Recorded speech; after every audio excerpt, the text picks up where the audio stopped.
Ethan Ward walked into the hospital pharmacy expecting nothing more than a routine prescription pickup, but when the nurse asked for his surname, everything changed. His ex-girlfriend Maya appeared in that doorway after 6 years of silence, and beside her stood a blonde little boy with eyes that mirrored his own. In one devastating moment, Ethan realized he'd been running from the biggest mistake of his life, and that mistake had a name, a face, and 6 years of memories he could never get back. Maya had raised their son alone, building a life without him, and now she had to decide, could she trust the man who abandoned her once to stay this time? As fear, doubt, and old wounds threatened to tear them apart again, 3 hearts hung in the balance: a mother protecting her child, a father trying to prove he'd changed, and a little boy who just wanted a family. But second chances don't come easy, and one misheard conversation could destroy everything they were building. If you're watching this, hit subscribe and tell me where you're tuning in from, because this story of love, loss, and finding your way home will stay with you long after it ends. The fluorescent lights in the hospital pharmacy hummed softly above Ethan's head. He shifted his weight from one foot to the other, the prescription paper crumpled slightly in his sweaty palm. It had been a long day at the office, the kind where everything felt heavy and nothing quite went right. His boss had piled on 3 new projects, his computer had crashed twice, and somewhere between lunch and the drive over here, a headache had started pulsing behind his eyes. The line moved slowly. An elderly woman in front of him counted out exact change, coin by coin. Ethan watched the seconds tick by on the clock mounted above the pharmacy counter. 6:47 p.m. He just wanted to grab his medication and go home. Next, please. Ethan stepped forward. The cashier, a middle-aged woman with reading glasses hanging from a beaded chain, smiled at him politely. "Just picking up," Ethan said, sliding the prescription across the counter. She scanned it, typed something into her computer, then glanced up at him. Name? Ethan Ward. Behind the counter, another woman in scrubs, a nurse, maybe looked up sharply. She had been organizing medication bottles on a metal cart, but her hands froze mid-motion. Her eyes locked onto Ethan for just a second too long. The cashier didn't seem to notice. She kept typing, squinting at her screen. "All right, Mr. Ward, just give me one moment while I—" "Excuse me." The nurse stepped closer, her voice quiet but firm. She leaned toward the cashier and whispered something Ethan couldn't hear. The cashier frowned, confused. "Really? Are you sure?" The nurse nodded. Her face looked serious, almost worried. She glanced at Ethan again, then back at the cashier. "I'll handle this. Can you take the next customer?" Ethan's stomach tightened. What was going on? Did they mess up his prescription? Did his insurance not go through? The cashier shrugged and waved the person behind Ethan forward. The nurse motioned for Ethan to step to the side, away from the line. "Is there a problem?" Ethan asked, trying to keep his voice steady. No problem with your prescription," the nurse said quickly. She looked nervous. "It's just, there's someone who needs to speak with you. Would you mind waiting here for just a moment? Someone? Who? Please, just wait. I'll be right back." Before Ethan could ask anything else, she disappeared through a door behind the pharmacy counter. He stood there, confused and increasingly anxious. Other customers glanced at him as they passed. He felt exposed, like everyone was wondering what he'd done wrong. 2 minutes passed, then 3. Finally, the door opened again. The nurse stepped out, followed by another woman, and Ethan's heart stopped. Maya! She stood there in pale blue scrubs, a clipboard clutched against her chest. Her hair was pulled back in a neat bun, and her brown eyes, those same eyes he'd spent months trying to forget, looked right at him with an expression he couldn't quite read. Surprise, maybe fear, maybe something else entirely. But what made Ethan's breath catch wasn't just seeing Maya again after all these years. It was the little boy standing beside her. He was small, maybe 6 years old, with light brown skin and soft blonde curls. He wore a blue t-shirt with a cartoon rocket on it and tiny sneakers that lit up when he shifted his weight. He stayed close to Maya's leg, half hiding behind her, peeking out at Ethan with curious eyes. Wide, familiar eyes. Ethan felt the floor tilt beneath him. "Ethan," Maya said softly. Her voice was exactly the same, warm, careful, measured. "Hi, Maya," His own voice came out hoarse. What? What are you doing here? I work here, pediatrics. She swallowed hard, glancing down at the boy. I was on my break when I heard your name. I thought maybe. She trailed off, her fingers tightening around the clipboard. Ethan stared at the child. The resemblance was impossible to ignore. The shape of his face, the set of his eyes, even the way he tilted his head slightly when he was uncertain. This is Caleb, Maya said quietly. The boy looked up at her, then back at Ethan. He didn't say anything, just watched with those big, observant eyes. Ethan's mind spun. 6 years old. That meant... He did the math quickly, his heart pounding harder with every second. It lined up perfectly with when they'd broken up, when he'd panicked and pulled away, when he'd been too scared and too young and too stupid to handle what they had. Can we talk somewhere private? Maya's voice pulled him back to the present. Ethan nodded. He couldn't form words. Maya spoke briefly to the nurse who'd fetched her, then led Ethan down a hallway. Caleb walked between them, his small hand wrapped around Maya's. Ethan noticed how the boy glanced up at him every few steps, curious but cautious. They ended up in a small counseling room with a round table, a few chairs, and motivational posters on the walls. Maya closed the door gently and gestured for Ethan to sit. Caleb climbed into the chair next to Maya and immediately started flipping through a stack of colorful pamphlets about hand-washing and flu season. For a long moment, nobody spoke. Ethan stared at his hands. Maya stared at the table. Caleb hummed softly to himself as he examined a cartoon picture of a smiling thermometer. I didn't know you were in town, Maya finally said. I moved back 6 months ago. New job. Oh, another silence. Ethan forced himself to look at her, really look at her. She was still beautiful, maybe more so now, with a quiet strength in her face that hadn't been there before. But she also looked tired, worn down, like she'd been carrying something heavy for a very long time. Maya, he said carefully, his voice barely above a whisper. Is he? She closed her eyes. When she opened them again, they were wet with unshed tears. Yes, the single word hung in the air between them. Ethan's chest tightened, his vision blurred. He felt like he might throw up. I tried to tell you, Maya said, her voice cracking slightly. I sent messages, I called, but you'd already. You were gone. I know. Shame burned hot in his throat. I panicked. After we broke up, I couldn't handle it. I blocked your number. I deleted social media. I ran. I know, she whispered. I figured that out eventually. Caleb looked up from his pamphlets, sensing the tension. Mommy? Maya reached over and smoothed his hair. It's okay, baby. Just grown-up talk. He seemed satisfied with that answer and went back to his reading. Ethan watched the gentle way Maya touched her son, their son, and something inside him cracked wide open. All these years. 6 years of birthdays and first steps and bedtime stories and scraped knees.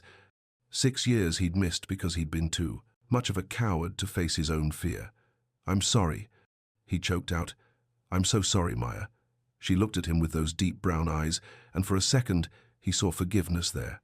Or maybe just exhaustion. I'm not trying to blame you, she said quietly. I'm just telling you what happened. When I found out I was pregnant, you were already gone. I didn't know how to find you. And then, she paused, glancing at Caleb. Then I had to figure it out on my own. You shouldn't have had to. No, she agreed. But I did, and I'm okay. We're okay. A pager on Maya's hip beeped loudly. She glanced down at it and sighed. I have to get back to my floor, she said, standing up. There's a patient waiting. Ethan stood too, panic rising in his chest.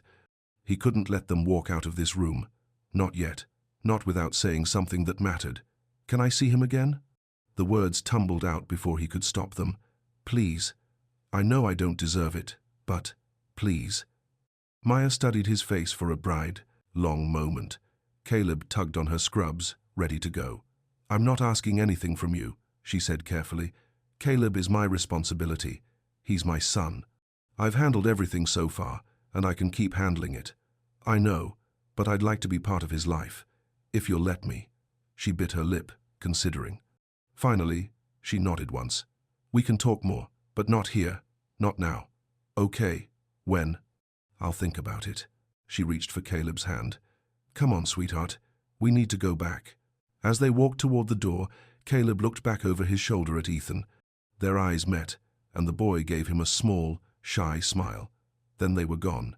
Ethan stood alone in the counseling room, his heart hammering against his ribs.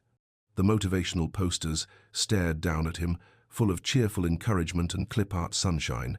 He had a son. The reality of it crashed over him in waves. The parking lot was dark by the time Ethan made it outside. He'd completely forgotten about his prescription, but somehow it didn't matter anymore. Nothing mattered except the image of that little boy's face burned into his mind. He sat in his car with the engine off, hands gripping the steering wheel until his knuckles turned white. His phone sat in the cup holder, screen dark. He stared at it for a full minute before finally picking it up and scrolling to his brother's contact. Jordan answered on the second ring. "Hey man, what's up? I need to tell you something." Ethan's voice sounded strange, distant, like it was coming from someone else's mouth. "You okay? You sound weird. I saw Maya." There was a pause. Jordan knew who Maya was. He'd been the one who'd helped Ethan pack up his apartment all those years ago when Ethan decided to move across the state and start fresh. He'd also been the one who'd told Ethan he was being an dime. Idiot. But Ethan hadn't listened. "Okay," Jordan said carefully. "And?" "She has a son." Another pause, longer this time. "Oh." "He's 6 years old, Jordan. 6. And he looks exactly like me." "Holy," Jordan caught himself. "Are you sure?" "Yeah, I'm sure," she told me. "Where are you right now?" "Hospital parking lot." "Go home. I'm coming over." "You don't have to. I'm coming over." "Don't argue. Just go home and I'll be there in 20. The line went dead. Ethan sat there for another few minutes, staring at the glowing windows of the hospital.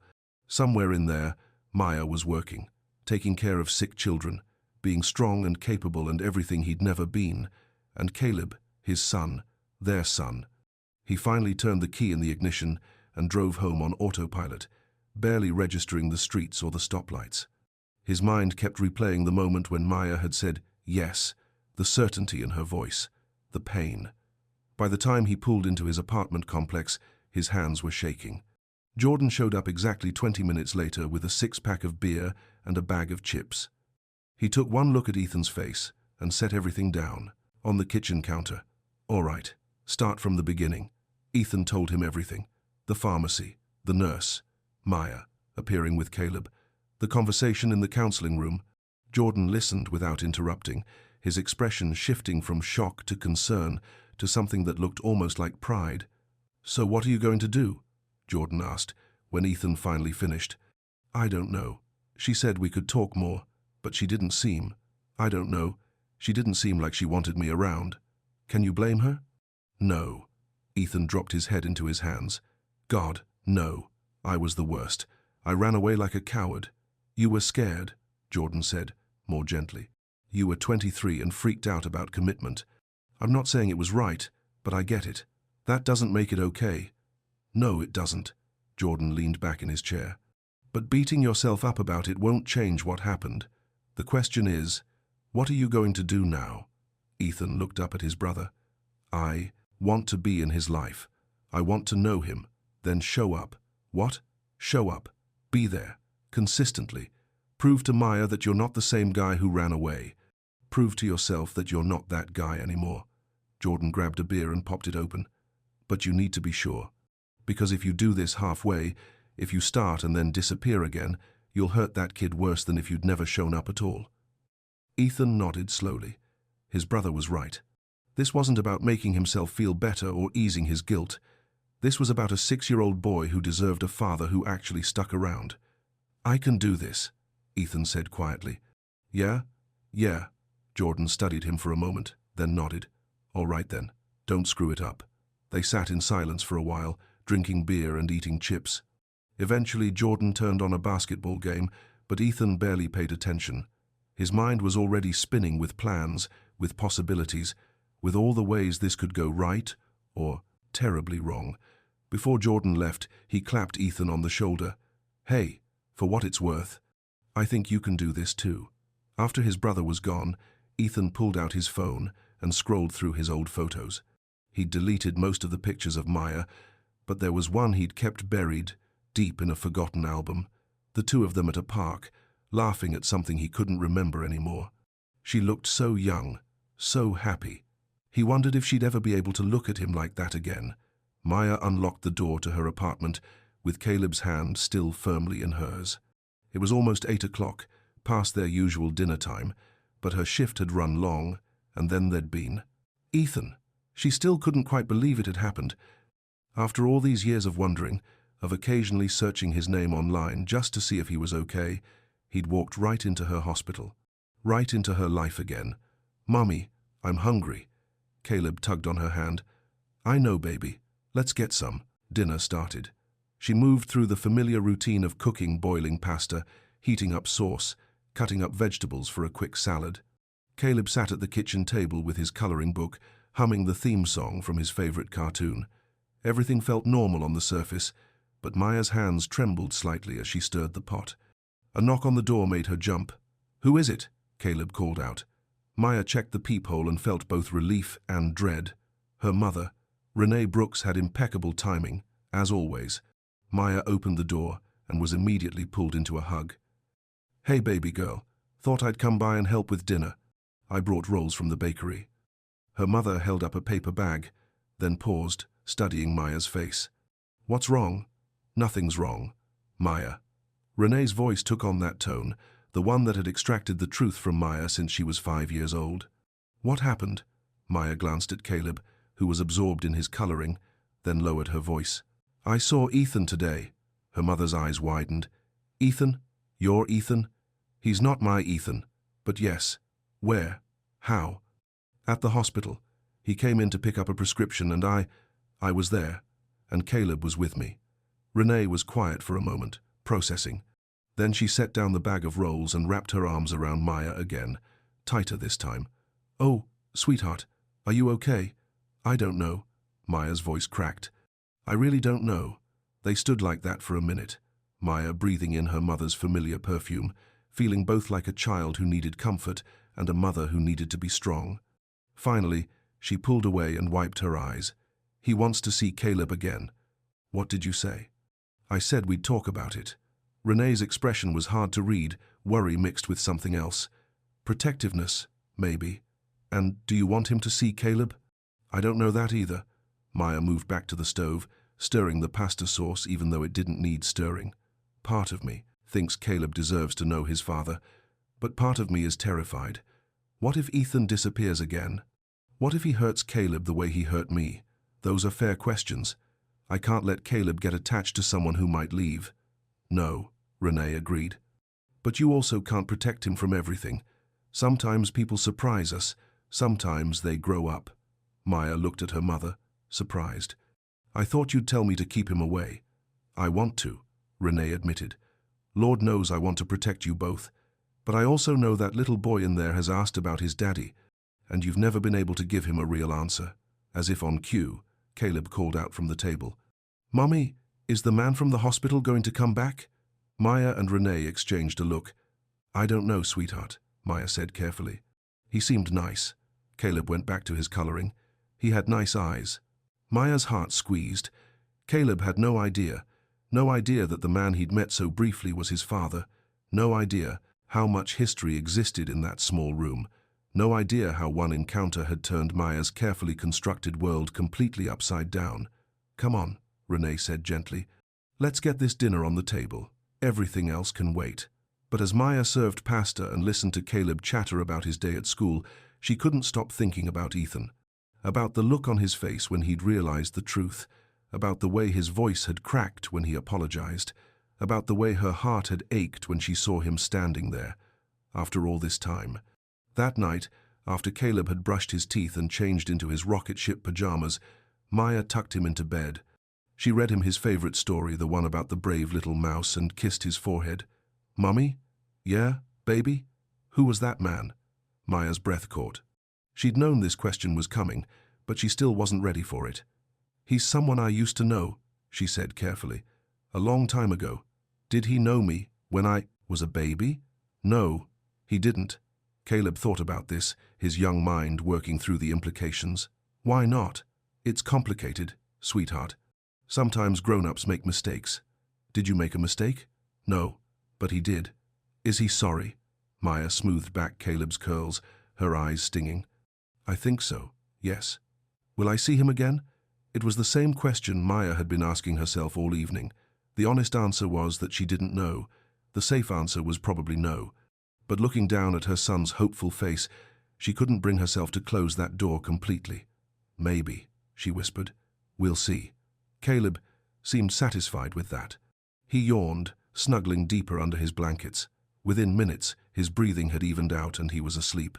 Maya sat on the edge of his bed for a long time, just watching him, this beautiful boy. This perfect, innocent, wonderful boy who deserved the whole world, who deserved a father who would show up and be present and never, ever leave. Could Ethan be that person? She didn't know. But somewhere deep inside, beneath all the hurt and anger and fear, there was a tiny spark of hope, and that terrified her more than anything. The next morning, Ethan woke up early. He'd barely slept, his mind too full of Maya and Caleb and everything he'd missed. He went for a run, trying to clear his head, but it didn't help. The same thoughts kept circling back. He had to do something. He couldn't just wait and hope Maya would call. He needed to show her he was serious. By 8 a.m., he was showered and dressed and staring at his phone. The hospital's main number was easy to find. He dialed before he could talk himself out of it. Good morning, County General Hospital. How may I direct your call? Hi. I'm trying to reach someone who works in pediatrics. Maya Brooks? One moment, please. The hold music was some generic instrumental piece that made him more nervous. After what felt like an eternity, a different voice came on, the line. Pediatrics, this is Lila. Hi, I'm looking for Maya Brooks. Is she available? She's with a patient right now. Can I take a message? Ethan hesitated. What message could he possibly leave that wouldn't sound desperate or inappropriate? Could you just tell her that Ethan called, and that I'd like to talk when she has time, maybe during her lunch break? There was a pause. Ethan? Yes? Hold on. The line went silent again. A minute later, a different voice came through. This is Maya. His heart jumped. Hi. I'm sorry, I know you're working. I wanted to talk, if that's okay. She was quiet for a moment. He could hear hospital sounds in the background, beeping machines, distant voices, a child crying somewhere. Lunch, she finally said. I have lunch at 12:30, hospital cafeteria. I'll be there. Ethan, yeah? Don't be late. The line went dead. Ethan stared at his phone, his pulse racing. She'd agreed to meet. That was something. That was a start. He showed up at 12:20, 10 minutes early, and found a corner table in the cafeteria. The space was bigger than he expected, filled with doctors and nurses and visitors, all talking and eating and living their normal lives, while Ethan felt like his entire existence was balanced on a knife's edge. At exactly 12:30, Maya walked in, and she wasn't alone. Caleb was with her, holding her hand, wearing the same rocket ship shirt from yesterday. Maya scanned the cafeteria until she spotted Ethan. She said something to Caleb, and they walked over together. Hi, Maya said. Hi. Ethan stood up awkwardly, unsure what to do with his hands. Hey, Caleb. The boy looked up at him with those familiar eyes and offered a small wave. They sat down. Maya had brought food for herself and Caleb mac and cheese for him, a salad for her. Ethan had been too nervous to eat. I brought something, Ethan said, reaching into the bag beside him. He pulled out a small puzzle, not too complicated, just right for a 6-year-old. Dinosaurs on the box. I thought maybe. I don't know. I thought you might like puzzles. Caleb's eyes lit up. He looked at Maya for permission. What do you say? She prompted gently. Thank you, Caleb said softly, taking the puzzle and examining the picture on the box with obvious delight. Maya's expression softened slightly. Just slightly. So, she said, picking at her salad, you wanted to talk? Yeah. I wanted to apologize again, properly. Not just sorry for running away, but sorry for missing everything, for not being there, for leaving you alone. You didn't know I was pregnant, but I should have been reachable. I should have been brave enough to at least stay in touch, even if we weren't together anymore. Maya set down her fork. Why weren't you? Brave enough? Yeah, Ethan took a deep breath. This was the hard part, the honest part. I was scared of everything, of commitment, of not being good enough, of turning into my dad. He glanced at Caleb, who was absorbed in studying his puzzle, then lowered his voice. My father left when I was 8, just walked out one day and never came back. Jordan and I grew up with that hole in our lives, and I was terrified of becoming him. So instead of dealing with it, I ran. I became exactly what I was afraid of. Maya's eyes glistened. I needed you. I know. I was 21 and pregnant and alone. I know. His voice broke. I'm so sorry, Maya. I can't change what I did, but I want to try to make it right now. If you'll let me. She studied his face for a long moment. Caleb hummed quietly to himself, completely unaware of the weight of the conversation happening above his head. What does making it right look like to you? Maya asked. Getting to know him, being part of his life, showing up, consistently, whatever you're comfortable with. And if I'm not comfortable with much, then we start small. But I'm not going anywhere this time. I promise. Maya looked like she wanted to believe him, but couldn't quite let herself. Promises are easy to make. I know. So let me prove it instead. Caleb tugged on Maya's sleeve. Mummy, can I ask him something? Ask me what? Ethan said gently. The boy looked at him seriously. Will you come back tomorrow? Ethan glanced at Maya. She bit her lip, thinking, then gave a tiny nod. If your mum says it's okay, Ethan said, then yes. I'll come back tomorrow. Caleb smiled a real bright smile and went back to his puzzle. Maya let out a long breath. 20 minutes, she said quietly. Tomorrow after work. You can meet us here again, in the hospital garden out back. Just 20 minutes. Thank you. Don't thank me yet. She stood up, gathering her and Caleb's trash. And Ethan? Don't make me regret this. I won't. As they walked away, Caleb looked back over his shoulder and waved. Ethan waved back, his chest tight with emotions he couldn't quite name. This was a start, a real start. Now he just had to make sure he didn't mess it up. Ethan arrived at the hospital garden at 5:45 p.m. the next day, 15 minutes early. Again, the garden was small but peaceful, a few benches, some flowering bushes, a stone pathway that curved around a tiny fountain. Hospital staff sat on benches eating snacks or talking on their phones. A couple of elderly patients walked slowly with their families. Ethan sat on an empty bench and waited. At exactly 6 o'clock, Maya appeared through the glass doors with Caleb. The boy spotted Ethan immediately and tugged on his mother's hand, pulling her forward. Hi, Caleb said shyly. Hey, buddy. Ethan smiled. How was school today? Good. We learned about butterflies. Yeah, that sounds cool. Maya stood a few feet back, watching. She'd changed out of her scrubs into jeans and a soft pink sweater. Her hair was down now, falling in natural waves around her shoulders. She looked tired but beautiful. You can sit, Ethan said, gesturing, to the bench beside him. Maya hesitated, then sat down. Caleb immediately climbed up between them. Did you finish your puzzle? Ethan asked. Almost. There's just one piece I can't find. Mommy says it's probably under my bed. Puzzles are tricky like that. Pieces, always hiding. Caleb nodded seriously, like this was very important information. They sat in comfortable silence for a moment. A sparrow landed near their feet, pecking at the ground. Caleb watched it with fascination. So, Maya said quietly, 20 minutes. What do you want to talk about? I don't know. Whatever you want. Ethan looked at Caleb. Or whatever he wants. I want to feed the bird, Caleb announced. Maya pulled a granola bar from her purse and broke off a small piece. Caleb hopped down and crouched near the sparrow, holding out the crumb. The bird hopped closer, cautious but curious. He's gentle with animals, Maya said, watching her son. With everything, really. He's the sweetest kid. You did an amazing job. I had help, my mum, some good friends. She glanced at him. But mostly it was just us. Me and him against the world. Guilt twisted in Ethan's chest. I wish I'd been there. Me too. They watched Caleb successfully feed the sparrow, his face lighting up with joy. He turned to them, grinning. Did you see? We saw, Maya called back. Good job, baby. Ethan felt something shift inside him. This wasn't just about making up for the past. This was about being present right now, about being the person Caleb and Maya deserved. "Can I come back tomorrow?" Ethan asked. Maya considered. "We have a better schedule the day after tomorrow. Can you do Thursday?" "Yes, absolutely. Same time, same place. I'll be here." Maya stood up, calling Caleb over.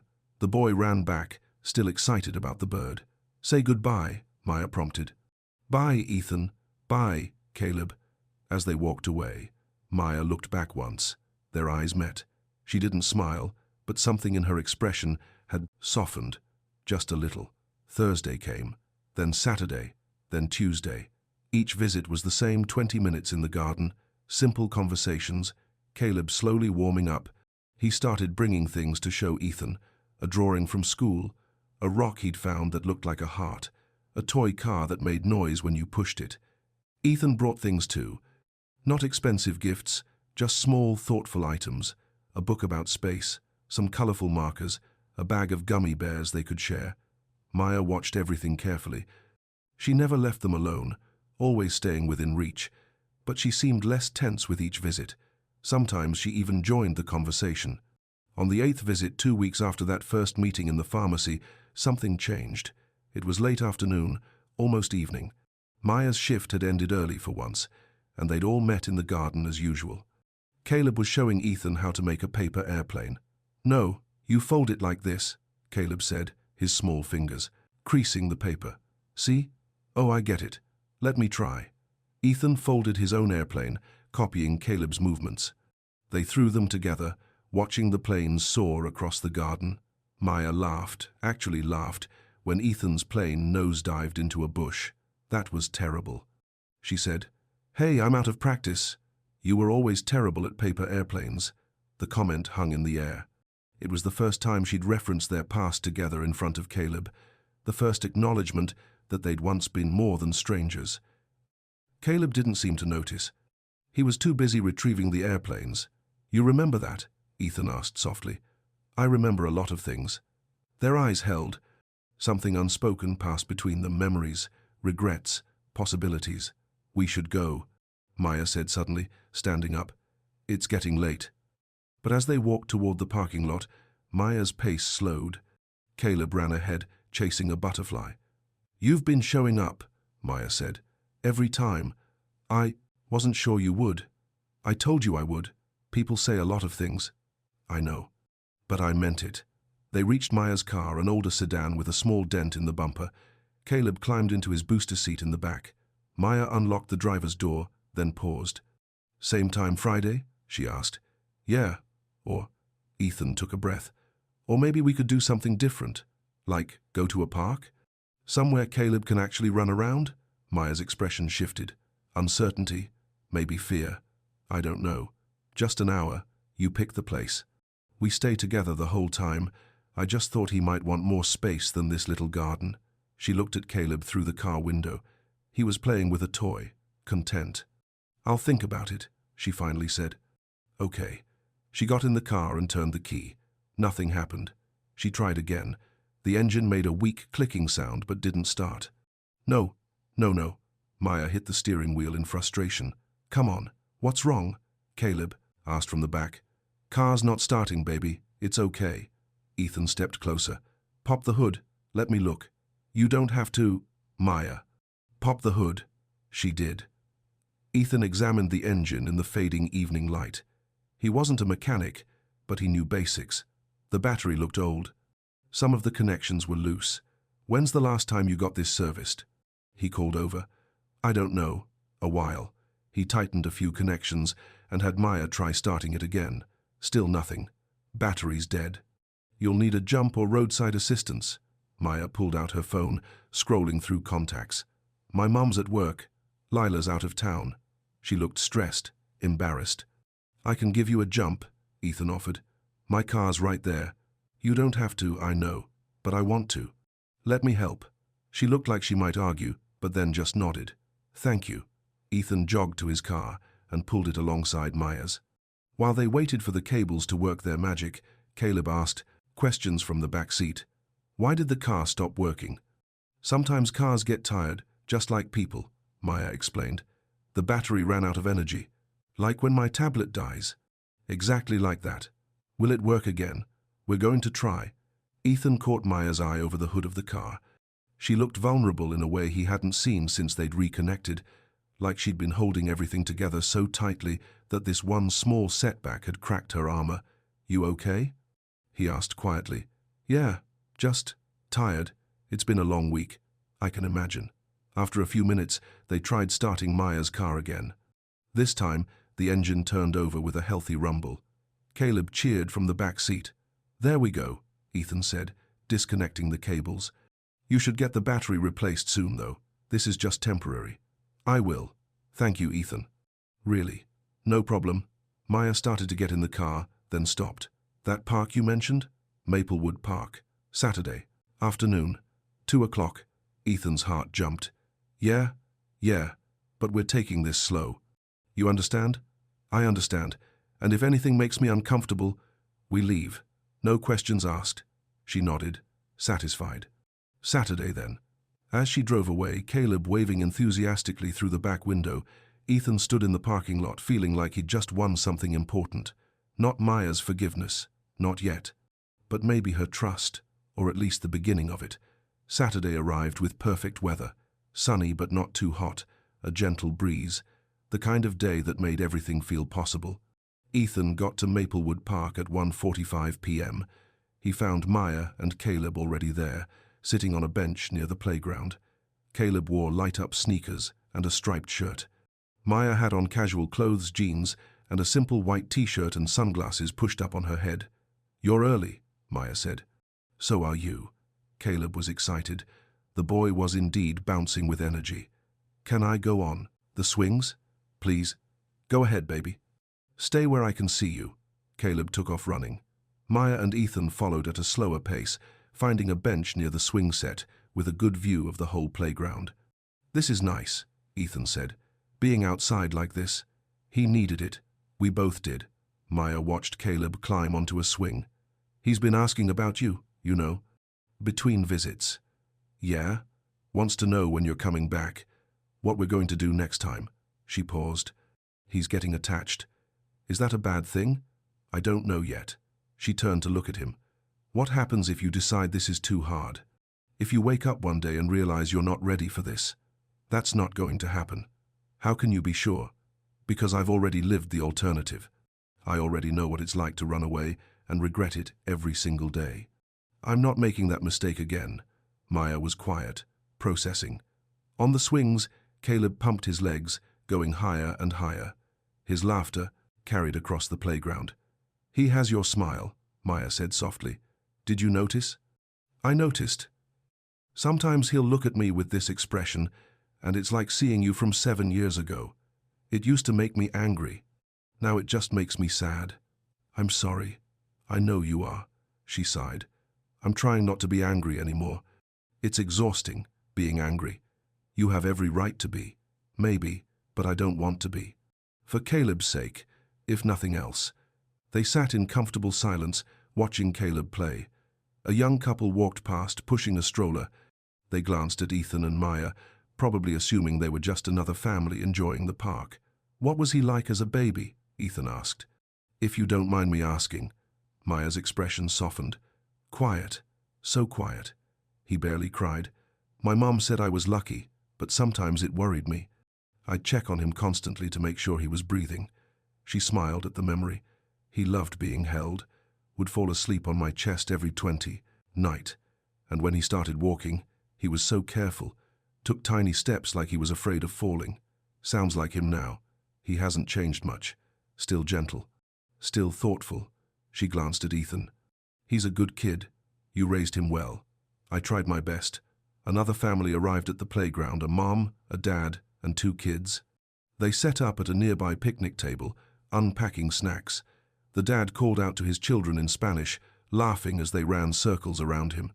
Do you ever wonder how things would have been? Maya asked suddenly. If you hadn't left, if we'd stayed together. Ethan's chest tightened. All the time. What do you imagine? I don't know. Us raising Caleb together, maybe in a small house somewhere. You'd still be nursing. I'd still be doing my job. We'd be exhausted but happy, fighting about whose turn it is to do dishes, taking him to parks like this. He paused. Normal stuff. Family stuff. That's a nice picture. Yeah, but it's not reality. No, it's not. Maya pulled her knees up to her chest, wrapping her arms around them. I used to be so angry at you. For the first year, maybe even 2, I hated you. But then Caleb got older and started asking questions, and I realized I didn't want him to grow up feeling that anger. So I let it go. Or tried to. Have you? Let it go? She thought about it. Mostly. There's still hurt, still fear that you'll disappear again. But the anger's gone. I won't disappear. You keep saying that, because I mean it. Before Maya could respond, another parent approached them, a friendly-looking woman with a toddler on her hip. Excuse me, is that your son on the swings? The one in the striped shirt? Yes, Maya said. He's adorable, and you two make such a beautiful couple. Maya's eyes widened. Oh, we're not. How long have you been married? We're not together, Maya said quickly. We're co-parenting. The woman looked embarrassed. Oh, I'm so sorry. I just assumed. You both were watching him so lovingly, I thought. She backed away. Sorry, my mistake. She hurried off, cheeks red. Maya and Ethan sat in awkward silence. That was, Maya started. Yeah, more silence. We do look like a family, though, Ethan said quietly. From the outside, but we're not. No, we're not. But something in the way Maya said it made Ethan wonder if she wished they were, or if he was just projecting his own wishes onto her. Caleb ran over, breathless and happy. Did you see how high I was going? We saw, Maya said, her awkwardness immediately dissolving into mom mode. You were flying. Can we get ice cream? Maya looked at her watch. They'd been at the park for almost an hour. I don't know, baby. Please. Just one cone? She looked at Ethan. He nodded. There's a stand over by the lake. My treat. Okay, fine. One cone. Caleb cheered. They walked together toward the ice cream stand, Caleb between them, holding both their hands. And for just a moment, Ethan let himself imagine that this was real, that they really were a family, that this could be every Saturday. But then Caleb let go to run ahead, and the moment was broken. By the time they finished their ice cream, chocolate for Caleb, vanilla for Maya, strawberry for Ethan, the afternoon was starting to fade. Families were packing up, heading home for dinner. They walked slowly back toward the parking lot. Caleb was tired now, moving at half his earlier speed. Maya carried his jacket slung over one arm. Thank you for today, she said. Caleb had fun. So did I. I could tell. They reached Maya's car battery, freshly replaced, running smoothly again. She unlocked it and helped Caleb into his booster seat. Ethan, Caleb's small voice called out as Maya buckled him in. Yeah, buddy. Will you come to my house sometime? The question hung in the air. Maya froze, her hands still on the seatbelt buckle. Ethan could see the war happening behind her eyes. I don't know. Sweetheart, Maya said carefully, that's something we'd have to talk about. But why? He's my friend now. I know, baby. But what if he helped me with my puzzle? The one with the missing piece? Maya looked at Ethan helplessly. He gave her a slight nod, letting her make the call. She closed the car door with Caleb inside, then turned to Ethan. This is moving fast, she said quietly. I know. We don't have to. He's asking for you. That's big. I understand if you're not comfortable.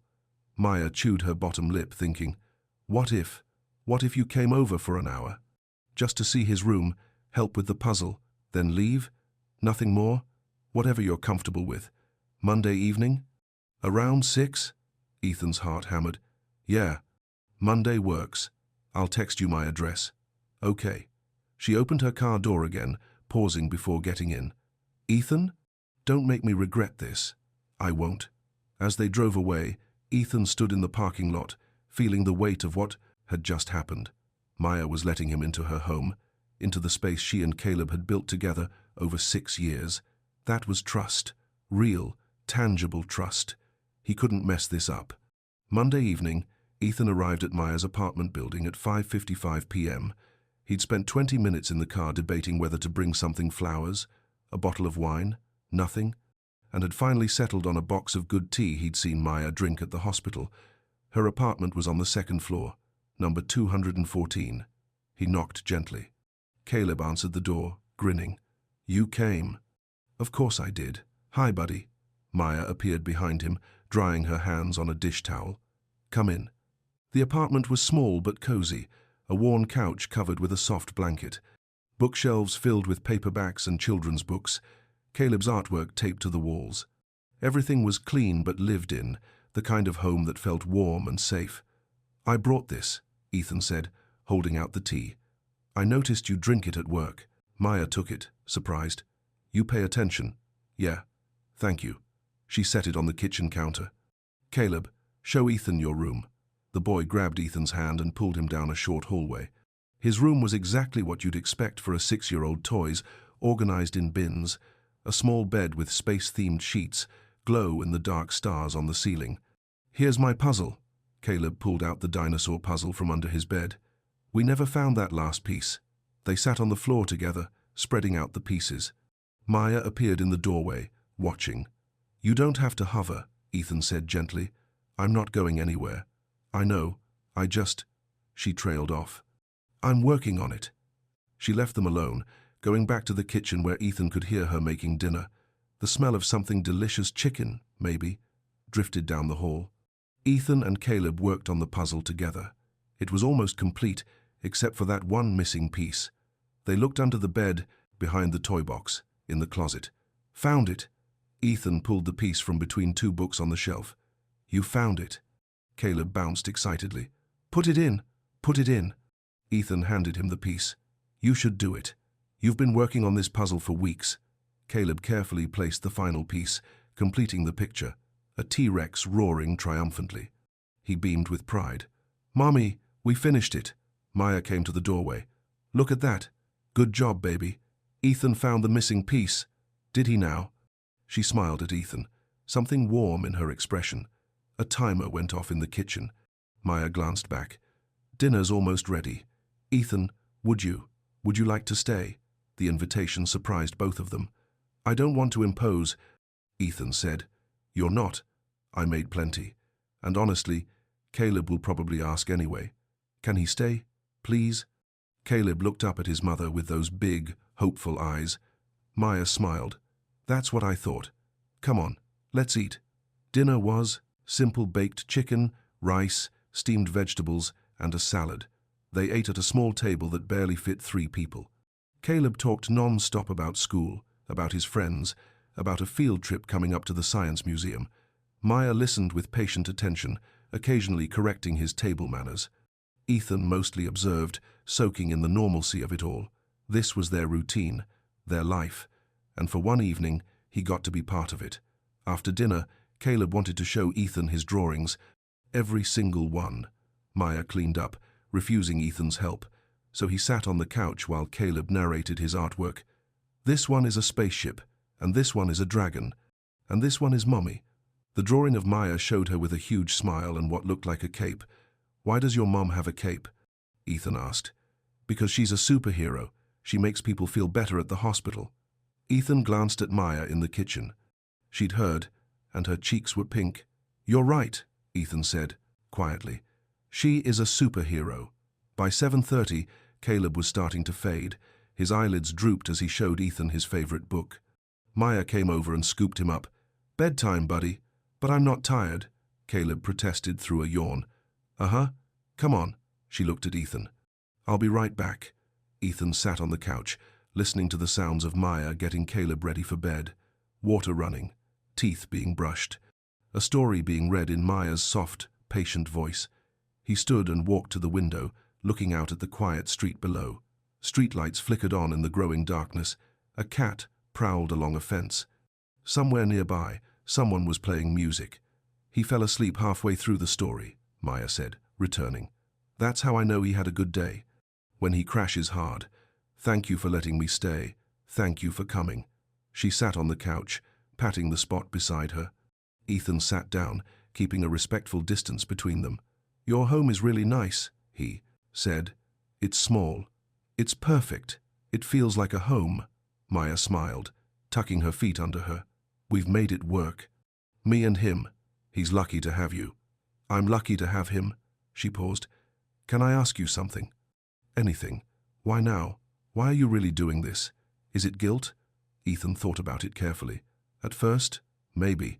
But now. He looked toward the hallway where Caleb slept. Now it's because I want to know him. Because he's an amazing kid, and I want to be part of his life. And, he hesitated, and because being here, with both of you, feels right. Like this is where I'm supposed to be. Maya's eyes glistened. Don't say things like that. Why not? Because I'm trying to protect myself. I'm trying not to hope for things that might not happen. What if they could happen? She looked at him, really looked at him. I don't know if I can trust that. Trust you. Not yet. That's fair. They sat in silence. Not uncomfortable, just present. Outside, the world kept moving, but inside this small apartment, time felt suspended.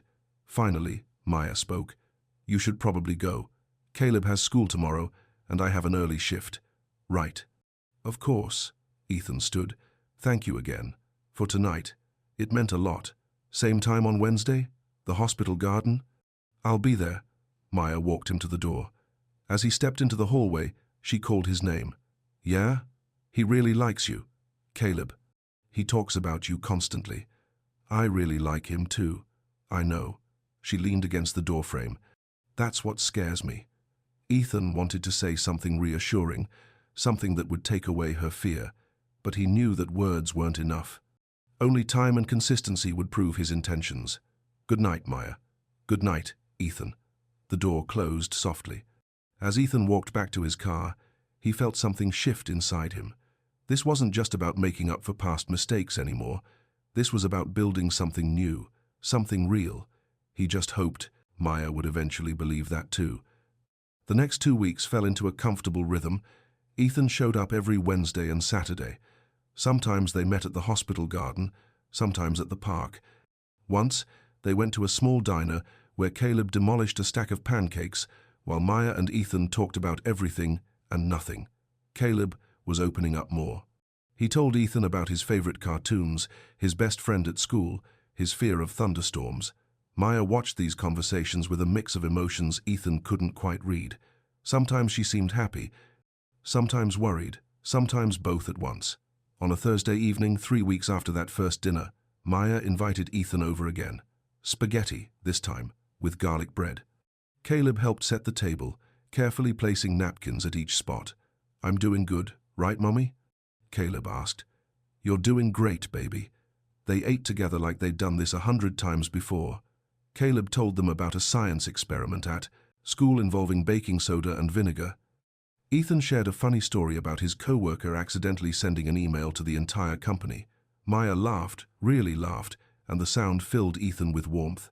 After dinner, Maya shooed them toward the living room. Go watch a movie. I'll clean up. I can help. Ethan offered. You're a guest. Go. Caleb grabbed Ethan's hand and pulled him to the couch. He picked an animated movie about talking animals, something Ethan had never seen but immediately got invested in. Halfway through, Caleb climbed onto the couch next to Ethan, then gradually leaned against him. By the time the movie's climax hit, Caleb was fully asleep, his head resting on Ethan's chest, one small hand curled against Ethan's shirt. Ethan sat perfectly still, afraid to move and wake him. This small, warm weight against him felt impossibly precious. This was his son, his child. The reality of it crashed over him in waves. Maya emerged from the kitchen, drying her hands on a towel. She stopped when she saw them. Her expression softened into something tender and vulnerable. He fell asleep, Ethan whispered. I see that. She sat down in the chair across from them, just watching. He's comfortable with you. Is that okay? Yeah. It's more than okay. Her voice was thick with emotion. It's everything I hoped for when I decided to let you back in. I wanted him to have this. They sat in silence for a while, the movie playing quietly in the background. Caleb's breathing was slow and steady. Outside, the evening had fully settled in, dark and peaceful. Maya's phone buzzed on the coffee table. She glanced at it, then stood. I need to take this work thing. Be right back. She stepped into the kitchen, answering the call. Hey, Lila, what's up? Ethan couldn't help but overhear. The apartment was small, Voices carried. But then his own phone rang. Jordan's name flashed on the screen. Ethan carefully shifted Caleb's weight and answered quietly. "Hey, can't really talk right now. Quick question, did you decide about Thanksgiving? Mom wants to know if you're bringing anyone." "I don't know. Maybe. I'm at Maya's right now, actually. How's that going?" Ethan glanced at Caleb sleeping on his chest. "Good. Really good. But also terrifying." "Terrifying how?" I'm scared I'll mess him up, you know? Like, what if I'm not good at this? What if I do something wrong and hurt him?" "Everyone feels like that, man. That's normal." "Yeah, but what if it's not just normal worry? What if I'm actually not cut out for this?" "You're doing fine. Stop overthinking it." They talked for another minute about Thanksgiving plans, then Jordan had to go. Ethan hung up and carefully set his phone down, adjusting Caleb's position so the boy would be more comfortable. He didn't see Maya standing in the kitchen doorway. Didn't see the way her expression had changed. Didn't see her quietly walk back into the kitchen, her earlier warmth replaced by something colder. When she returned a few minutes later, her face was carefully neutral. "I should get him to bed," she said, her voice flat. "Oh, sure." Ethan gently shook Caleb. "Hey, buddy, time for bed." Caleb stirred, blinking sleepily. "The movie. It's over," Maya said, lifting him. "Come on, sweetheart." She carried him down the hall. Ethan stood awkwardly in the living room, sensing something had shifted but not understanding what. When Maya returned, she didn't sit down. "It's getting late," she said. "You should probably head home. Is everything okay?" "Yeah, fine. Just tired." But her eyes told a different story. Something had closed off. The warmth from earlier was gone, replaced by walls he thought they'd been breaking down. "Maya, if I did something, you didn't. I'm just tired. Long shift tomorrow." Ethan wanted to push, but he could see she wasn't ready to talk. "Okay. I'll see you Saturday? Maybe. I'll text you." That had never been uncertain. Before, they'd had standing plans. But now. "Good night," Maya said, already moving toward the door. "Good night." Ethan, left feeling like he'd lost ground somehow, but he had no idea how or why. The next evening, Maya finished her shift and headed straight home. Her mother was already there, having picked up Caleb from after-school care. Renee was helping him with homework at the kitchen table. "Hey, baby," Renee said, looking up. "Rough day?" "Just long." Maya set down her purse and kissed the top of Caleb's head. "How was school?" "Good. We learned about fractions." "That's great, sweetheart." Renee studied her daughter's face. "Something's bothering you." "It's nothing." "Mm-hmm." Renee turned to Caleb. "Baby, why don't you go play in your room for a bit? Give me and your mama some grown-up time." "Okay, Grandma." Once Caleb was gone, Renee gestured to the chair across from her. "Sit. Talk." Maya sat, exhaustion washing over her. "It's Ethan. What did he do?" "Nothing. Maybe. I don't know." Maya pressed her palms against her eyes. "Last night he was here for dinner. Everything was perfect. Caleb fell asleep on him and it was so sweet, and I was thinking maybe this could actually work. Maybe we could be. Be what? I don't know. A family. Something." Maya dropped her hands. "Then I overheard him on the phone with his brother. He said he was scared he'd mess Caleb up, that he wasn't cut out for this." Renee was quiet for a moment. "And what's wrong with that? What do you mean?" "Baby, he's scared. That's normal. Doesn't mean he's going to leave. But what if it does?" Maya's voice cracked. "What if he realizes this is too hard and walks away again? What if Caleb gets even more attached and then loses him? You can't protect Caleb from everything." "I can try." Renee reached across the table and took Maya's hand. "Listen to me. I know I've been cautious about this whole thing. I know I warned you to be careful, and I still think you should be. But baby, that man has shown up every single time. He's been consistent. He's trying. That doesn't mean he'll keep trying. No. But it doesn't mean he'll quit either." Renee squeezed her daughter's hand. "You're looking for reasons to push him away because you're scared too. I understand that. But don't sabotage something good just because you're afraid it might end badly." Maya pulled her hand back. "You don't understand. You didn't hear how he sounded. Worried? Uncertain? Like any new parent? Like someone who's not sure they want to be there?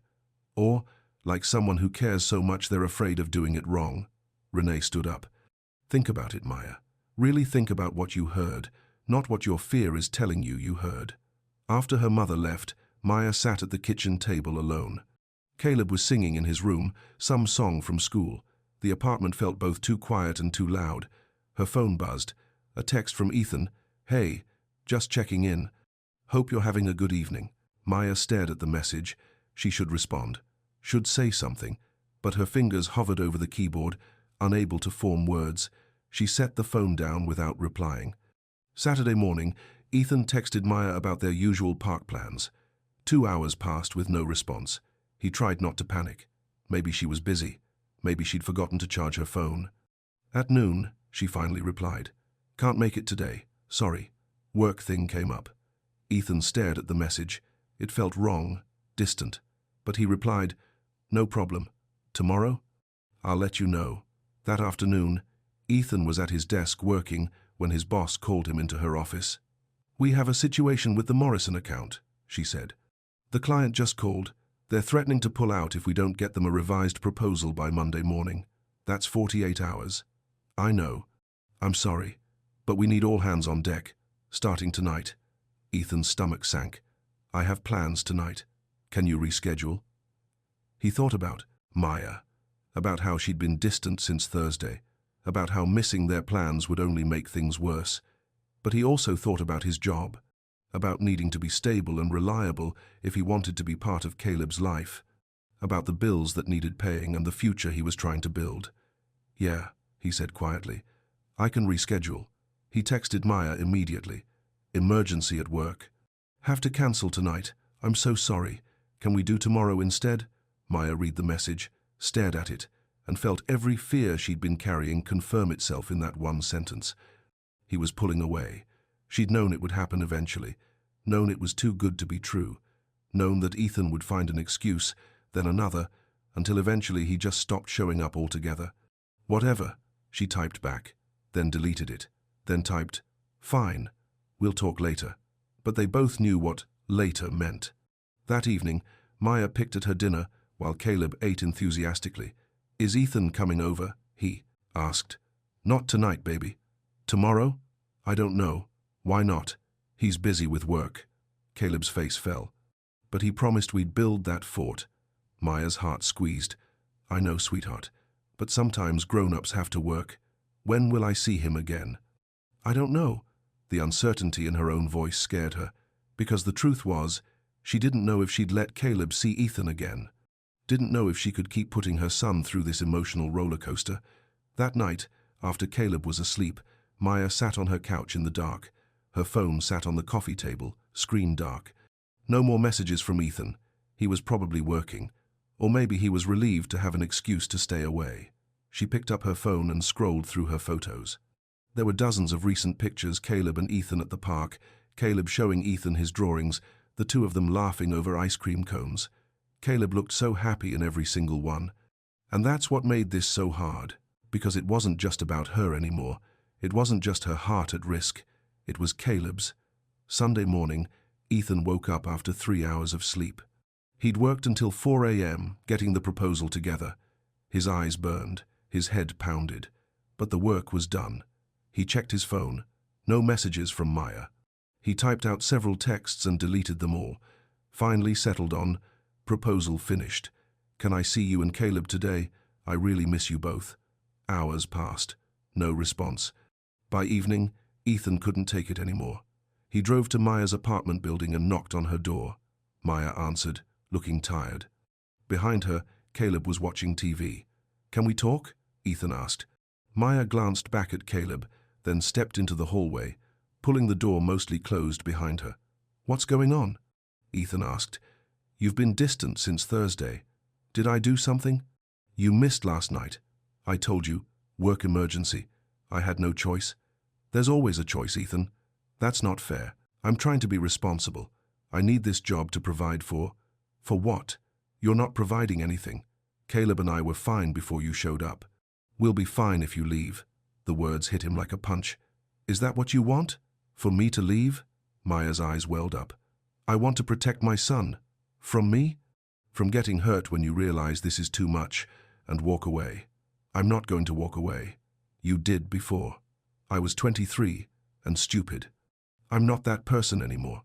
How do I know that? Her voice broke. How do I know you won't wake up one day and decide this is too hard? That we're too much work?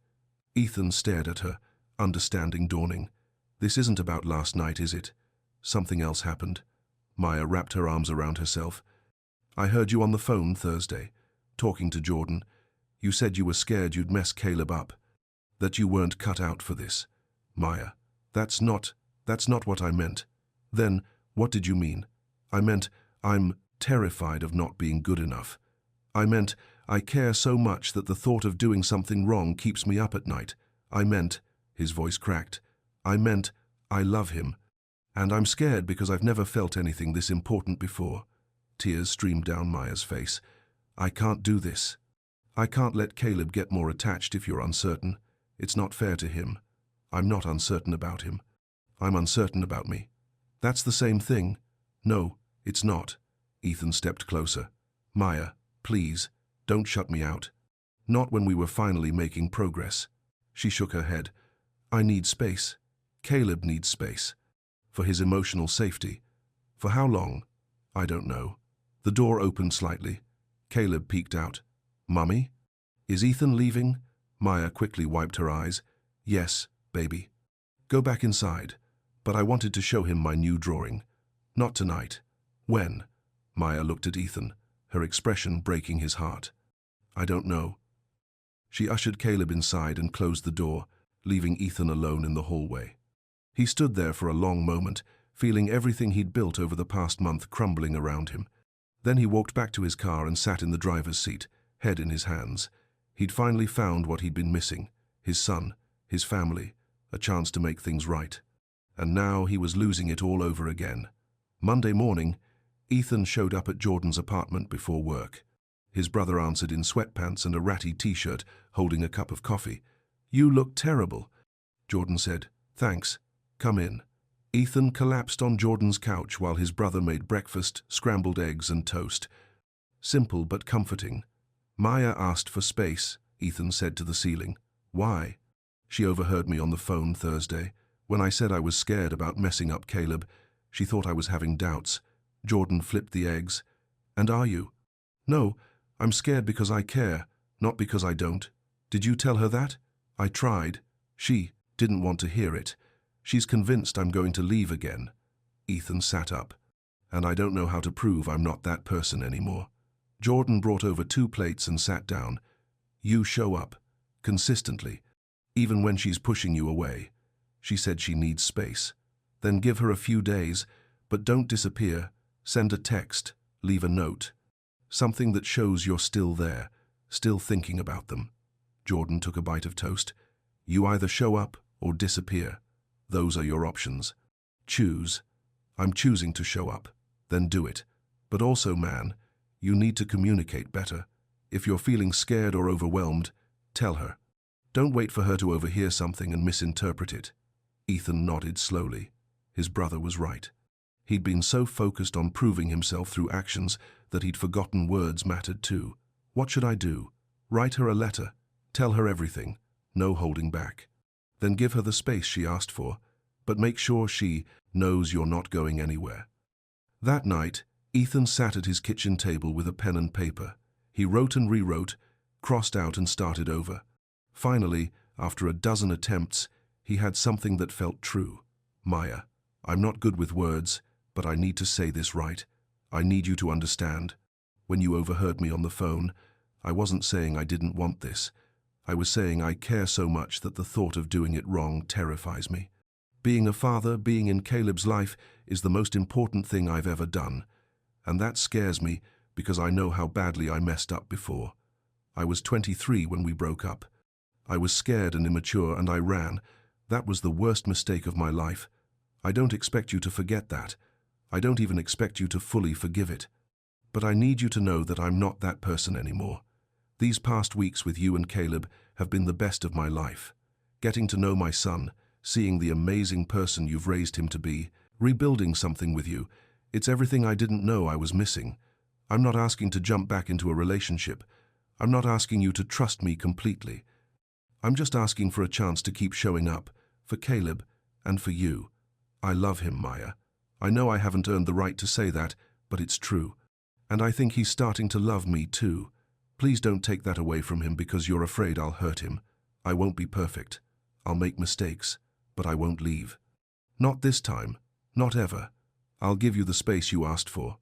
But I'm here when you're ready to talk. Ethan, Tuesday morning before work. Ethan drove to Maya's apartment and slipped the letter into her mailbox. Then he went home and waited. Maya found the letter during her lunch break. She'd come home to grab something she'd forgotten and saw the envelope. She almost threw it away without reading it. But Caleb had been asking about Ethan all morning. When is he coming back? Why doesn't he visit anymore? Did I do something wrong? That last question had broken her heart. Because Caleb thought he was the problem, thought he'd somehow driven Ethan away. Maya opened the letter. By the second paragraph, tears were sliding down her cheeks. By the end, she was full-on crying, her hands shaking as she held the paper. She'd been wrong. Not completely, her fears were valid, but she'd misunderstood what Ethan had said, had let her own terror convince her he was pulling away, when really he was just scared of letting them down. She thought about Ethan showing up every single time for a month, bringing small gifts, listening to Caleb's stories, fixing her car, staying for dinner, falling asleep with their son on his chest. Those weren't the actions of someone who was uncertain. Those were the actions of someone who cared deeply and was trying his best. Caleb appeared in the doorway, holding his lunchbox. "Mummy, why are you crying?" Maya wiped her eyes and held out her arms. Caleb came over and climbed into her lap, even though he was getting too big for it. "I made a mistake," Maya said quietly. "What kind of mistake?" "I thought someone was going to leave us, but I was wrong." "Was it Ethan?" "Yeah, baby." "Is he coming back?" Maya looked at the letter, then at her son's hopeful face. "I don't know, but I think I need to talk to him. Can we talk to him today?" "Not today, but soon, I promise." That evening, after her shift ended and Caleb was with her mother, Maya pulled out her phone. Her fingers trembled as she typed. "Can we talk?" "Tomorrow afternoon, Maplewood Park. 2 p.m. Ethan's response came within seconds. "I'll be there." Ethan arrived at Maplewood Park at 1:45 p.m. Again. He couldn't help himself. The afternoon was warm but cloudy, the kind of day where the sun played hide-and-seek behind grey clouds. A few families scattered across the playground. Dogs barked in the distance. Everything felt normal except for the hammering of Ethan's heart. At exactly 2 o'clock, Maya appeared, alone. "No, Caleb." Ethan stood as she approached. She looked nervous, her hands tucked into the pockets of her cardigan. "Hi," she said softly. "Hi." They sat on the same bench where that awkward couple had mistaken them for a family weeks ago. Maya stared at her hands for a long moment before speaking. "I got your letter. I meant every word." "I know." She finally looked at him, her brown eyes red-rimmed like she'd been crying. "I'm sorry. For shutting you out. For not letting you explain.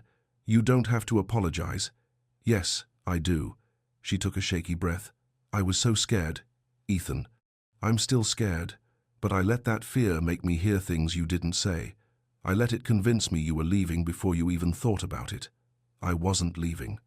I'm not leaving. I know that now, or I'm trying to believe it." She pulled his letter from her pocket, the paper creased from being folded and unfolded multiple times. "I've read this about 20 times since yesterday. And you're right, about all of it. You have been showing up, you have been trying. And I've been waiting for you to fail instead of believing you could succeed." A child's laughter rang out from the playground.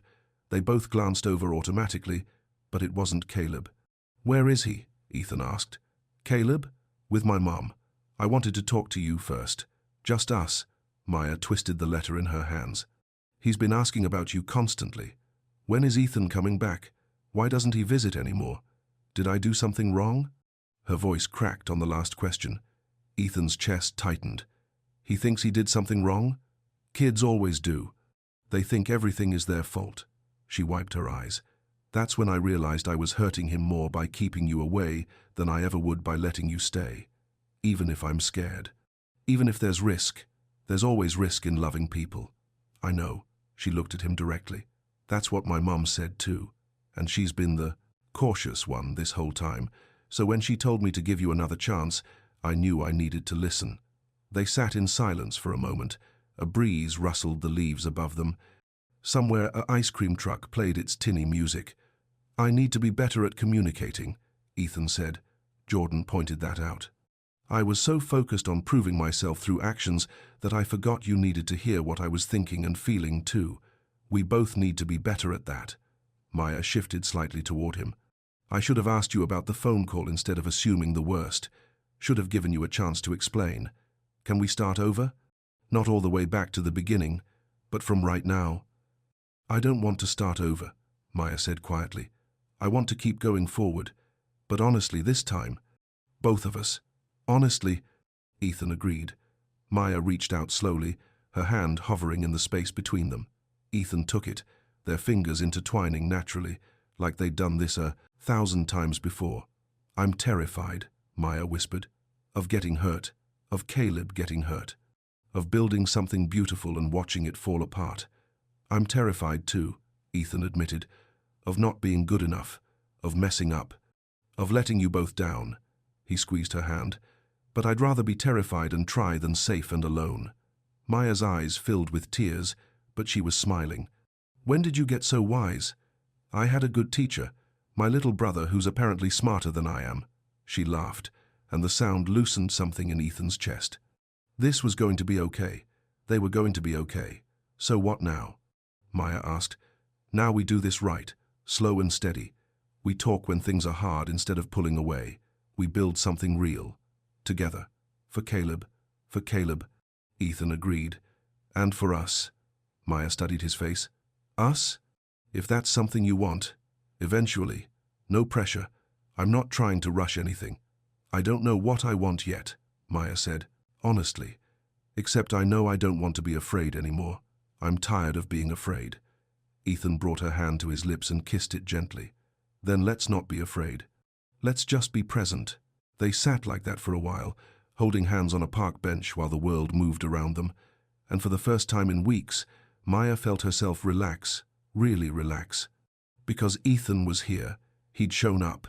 He'd written that letter. He'd meant every word. Can I see Caleb? Ethan asked. Soon. How about tomorrow? Come for dinner again. We'll tell him together that you're not going anywhere. I'd like that. And Ethan? No more missing pieces. No more secrets or misunderstandings.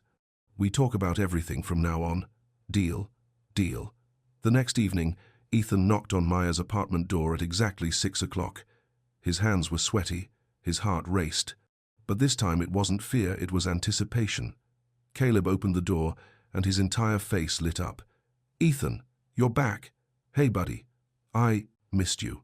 Before Ethan could say anything else, Caleb wrapped his arms around Ethan's waist in a tight hug. Ethan froze for half a second, then slowly hugged him back, one hand resting on the boy's blonde curls. Maya appeared behind Caleb, smiling. Come in. Dinner was chicken tacos, Caleb's favorite. They ate at the small table with Caleb chattering non-stop, filling Ethan in on everything he'd missed over the past few days. A new book from the library, a drawing he'd made in art class, how his friend Marcus had fallen asleep during story time. After dinner, they sat together in the living room. Maya on one end of the couch, Ethan on the other, Caleb in the middle. Buddy, we need to talk to you about something, Maya said gently. Caleb's expression turned serious. Am I in trouble? No, baby, not at all. She glanced at Ethan, who nodded encouragingly. You know how you've been asking about Ethan? About why he wasn't coming around? Yeah. That was my fault, Maya said. I got scared and made a mistake. But Ethan's back now, and he's not leaving again. Promise? Caleb looked at Ethan with those wide, trusting eyes. I promise, Ethan said firmly. I'm going to be around as much as your mom is comfortable with, for as long as you want me here. Forever? Ethan's throat tightened. If that's what you want, then yes, forever. Caleb thought about this for a moment, his young mind processing. Then he asked the question Maya had been dreading. Are you my dad? The room went silent. Maya's eyes widened. Ethan felt time stop. Why do you ask that? Maya said carefully. Because you look at each other like parents do. And Ethan looks like me.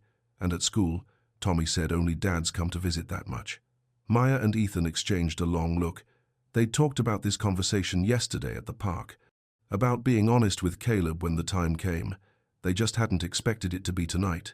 "Yes," Ethan said softly. "I am your dad." Caleb's eyes went huge. "Really? Really? But where were you before? Why didn't I know?" Maya pulled Caleb close. "That's complicated, sweetheart. Sometimes grown-ups make mistakes.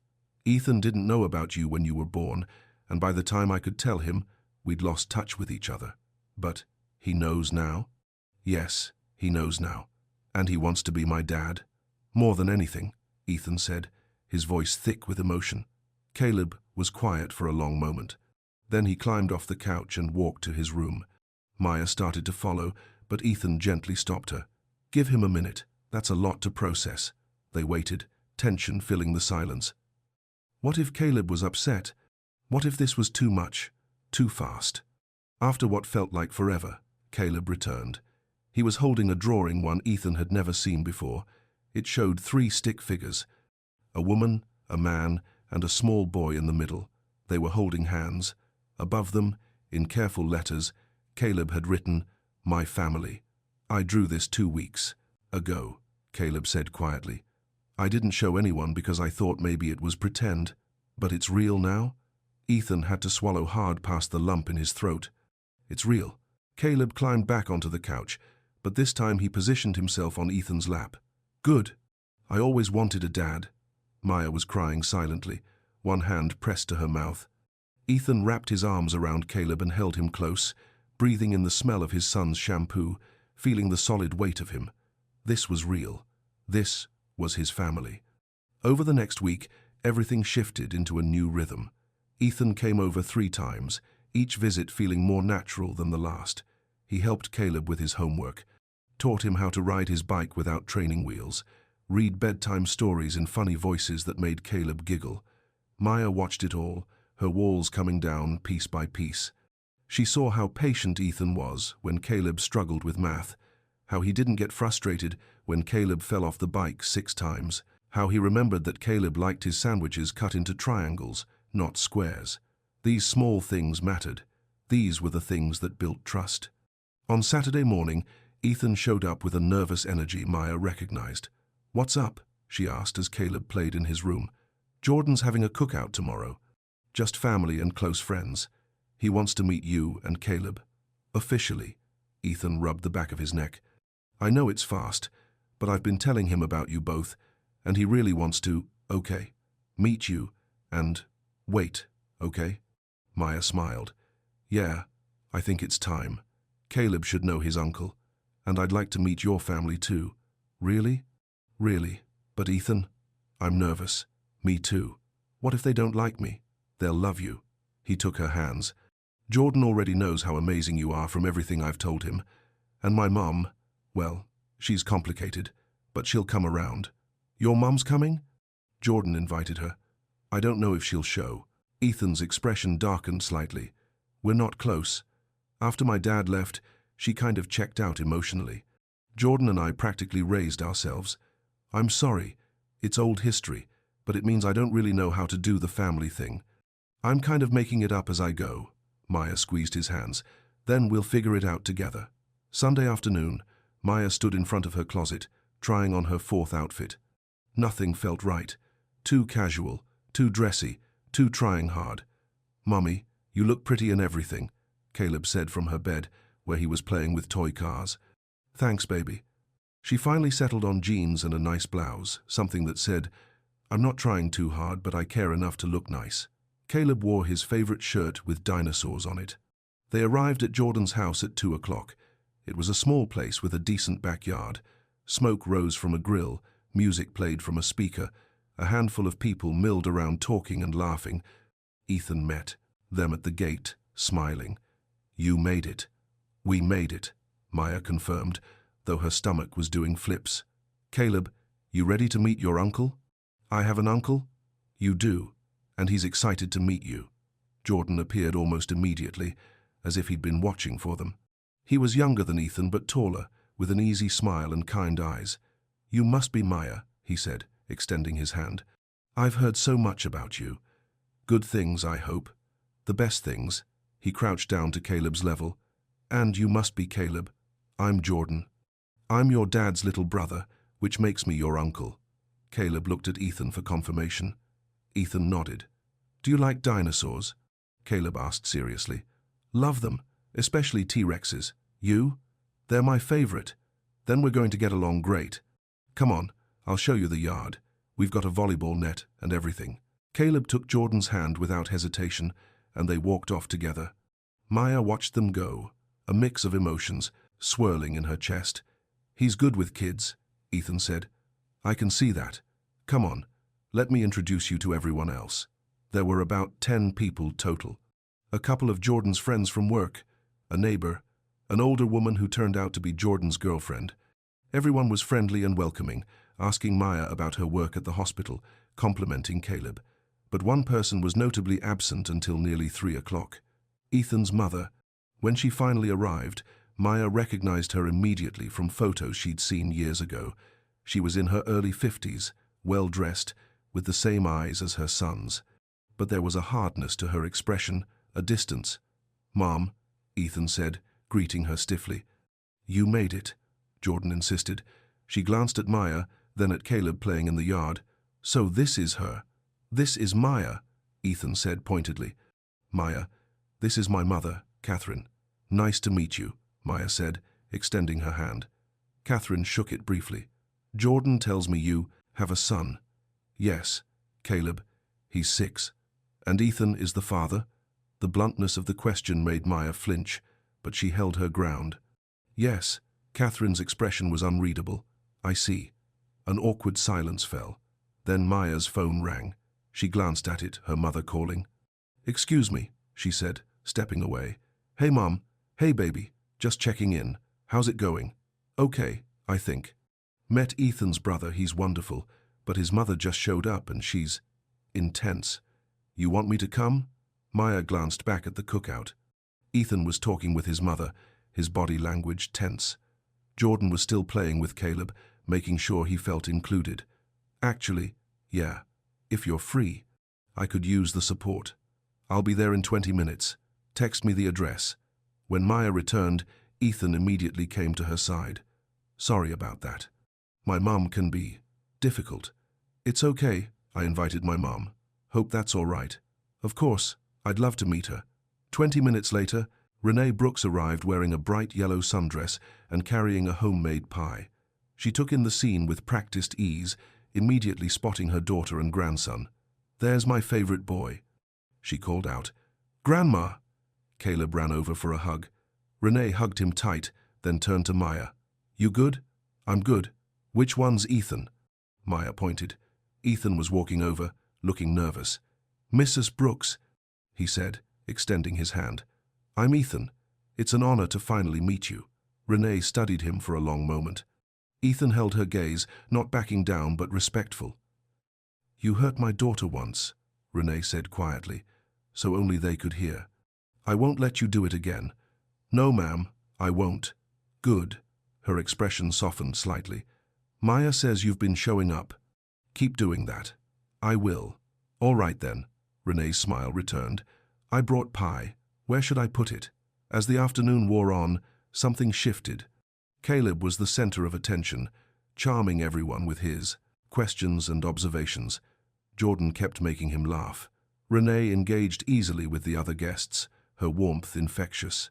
Even Catherine softened slightly when Caleb, unprompted, brought her a flower he'd picked from the garden. For you, he said shyly.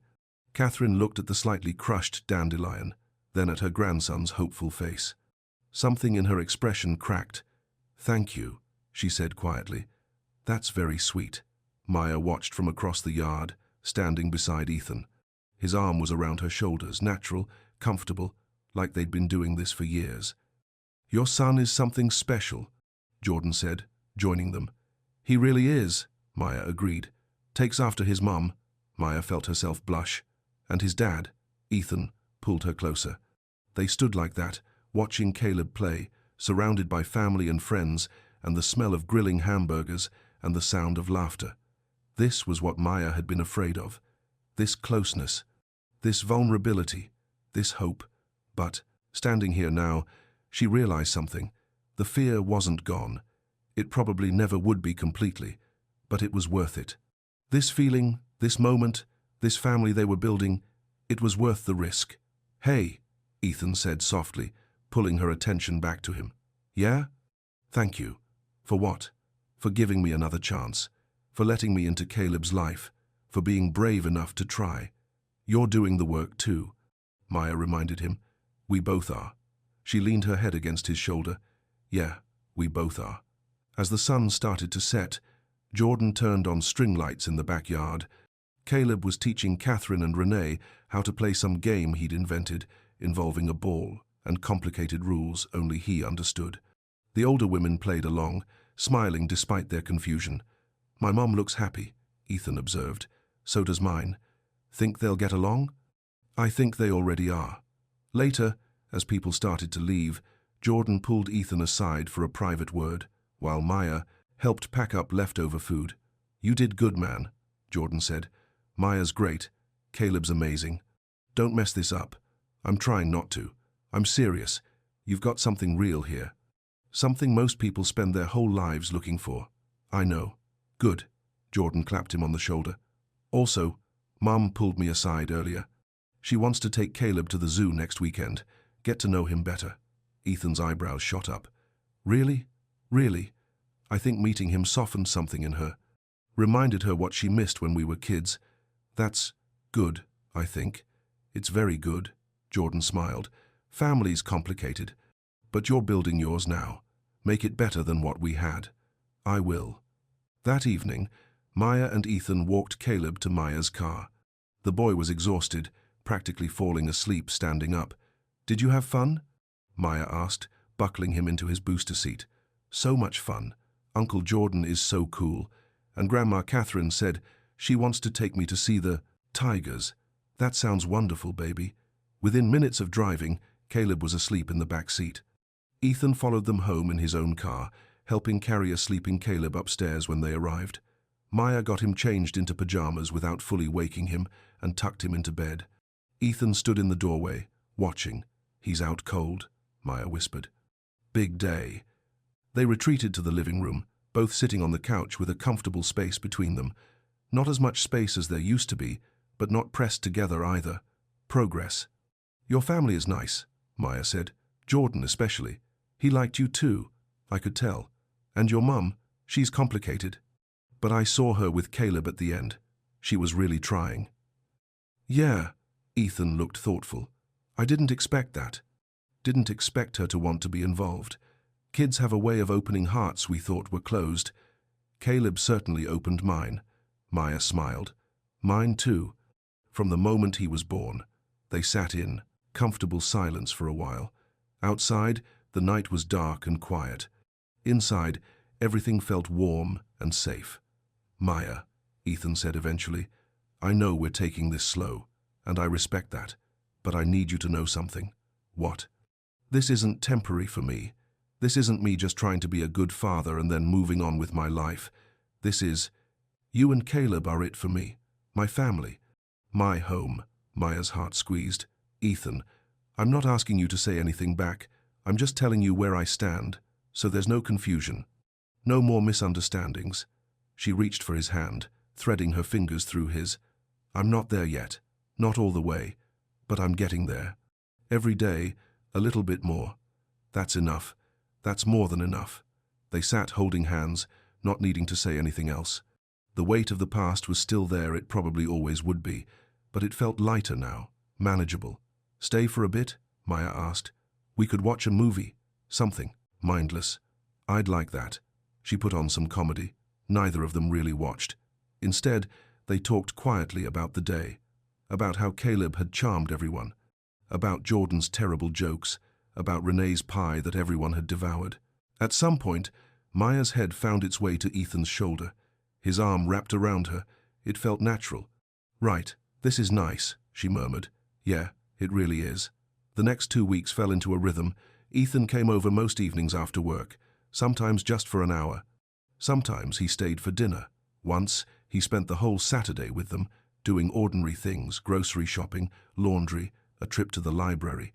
Those ordinary moments meant everything. Maya found herself thinking about him when he wasn't there, smiling at her phone when he texted, looking forward to the sound of his knock on her door. Caleb was thriving. His teacher mentioned how much happier he seemed lately, how he talked about his dad constantly, how he'd drawn another family picture this time, with everyone smiling even bigger. One evening, 3 weeks after the cookout, Maya and Ethan were sitting on her couch after Caleb had gone to bed. They'd been talking about scheduling the DNA test, not because either of them doubted, but because it made things official, legal, protected Caleb. "I called a clinic today," Ethan said. "They can fit us in next Tuesday." "Okay, I'll take the morning off work." "You don't have to." "I want to. We should do this together." He smiled. "Together. I like the sound of that." Maya studied his face, the face that had once broken her heart and was now slowly healing it. "Can I ask you something?" "Anything. Where do you see this going?" "Us, I mean. Not just you and Caleb, but us." Ethan was quiet for a moment, choosing his words carefully. "Honestly, I see us together. Really together. Maybe not today or next week, but eventually. I see Caleb having both his parents in the same house. I see building a life that's ours, not separate pieces we're trying to fit together. That's a big picture. Too big?" "No." Maya took a deep breath. "Actually, I think I see the same thing. It scares me, but I see it too." "Yeah? Yeah." She shifted closer to him. "I'm not ready to rush anything, but I'm ready to stop being afraid, ready to believe this could actually work." Ethan cupped her face gently, his thumb brushing her cheek. "Can I kiss you?" Maya's breath caught. They hadn't kissed since getting back in touch, hadn't even come close. But now, with his hand warm against her skin and his eyes searching hers, she realized how much she'd been waiting for this moment. "Yes," she whispered. He leaned in slowly, giving her time to change her mind. But she didn't. Their lips met softly, tentatively, like they were both afraid of breaking something precious. The kiss was gentle, sweet, nothing rushed or desperate, just two people reconnecting after years of being apart. When they pulled back, Maya was crying. "Hey," Ethan said, concerned. "What's wrong?"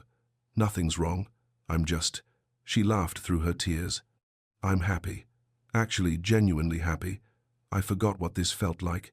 He pulled her into his arms, holding her close. She buried her face in his chest, breathing in his familiar scent, feeling his heartbeat steady beneath her ear.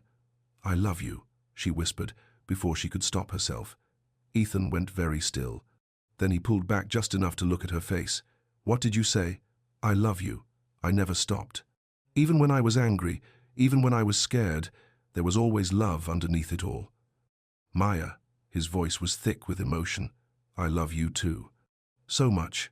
They kissed again, deeper this time, years of longing and regret and hope pouring into it. When they finally broke apart, both of them were smiling. "We're really doing this," Maya said. "We're really trying. We're more than trying. We're succeeding," she laughed.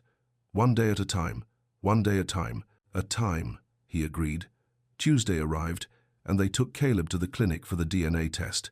The boy was curious but not scared, asking questions about the process. "It's just a cheek swab," the nurse explained. "Like brushing your teeth, but faster." "Will it hurt?" "Not even a little. It took less than 5 minutes."